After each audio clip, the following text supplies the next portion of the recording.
everybody, so my name is Paulina, and in this video we're gonna make a tour around the Vilniaus, and these places had a very big urbanistic change throughout the years, and they are very popular among the younger generation, and we hope you will enjoy it.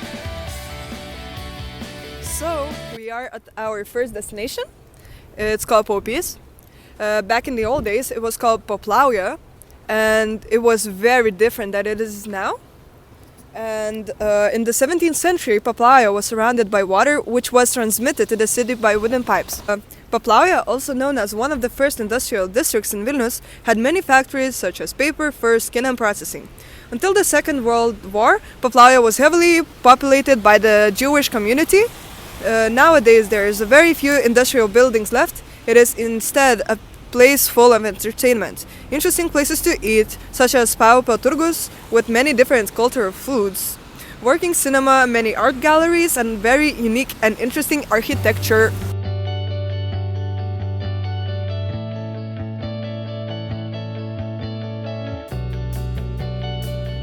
So, the next object we're visiting is the iconic Rotunda Cafe that is now a restaurant. This cafe is located in Bernardinų Parkas, and it is a very iconic, and it operated from the years of 1956 to 1992. The architecture of the ice cream parlor, designed by architect Gediminas Valiuškis, was unusual for the rough Soviet style of buildings, and the side of the building were decorated with motifs of Lithuanian ethnic patterns. People stop here to spend their free time, drink coffee, and taste ice cream, admire the chestnut trees growing nearby.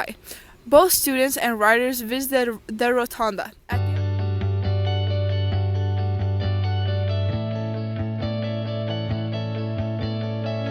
So the next location is Stiklių Street. Stiklių Street was established in 2018, and there are very many different communities here. The purpose of the communities of the Stiklių Quarter is to prepare cultural routes to tell the hidden stories of the old town of Vilnius, to create traditions, to improve the infrastructure of the quarter, to attract investors, as well as for the city's residents and guests to spend their free time in a cultural way. The street, which today is full of peace and luxury, was full of life back then. There were markets, restaurants, and pubs in the street and courtyards. As if hidden among the big streets of the city, the quarter is still home to jewelers, local artists, stalls, and workshops, cozy restaurants, chamber orchestra, art galleries, and one of the oldest still operating hotels, Stikliai.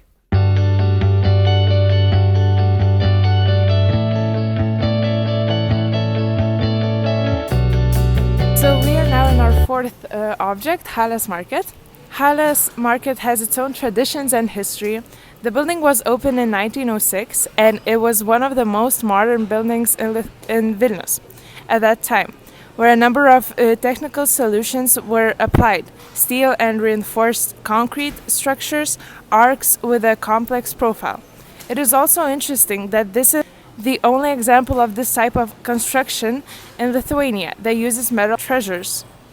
Halė was always known as a place where people could buy food from farmers. Nowadays, it is a great place to spend your time in, as it has to offer great foods, drinks, and now there's a wing for clothes. So now we are heading to Lukiškių prison.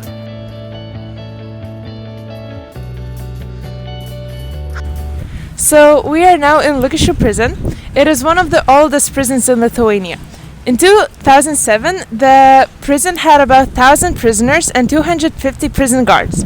At a time, it was one of the most modern prisons in the country and the most expensive building in the region. The prison cells were fully equipped with the necessary equipment, heated, ventilated, and were made only for non-combustible materials.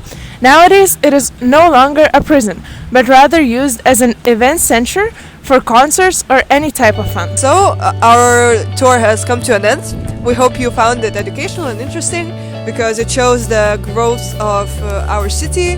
So yeah, thank you for being with us.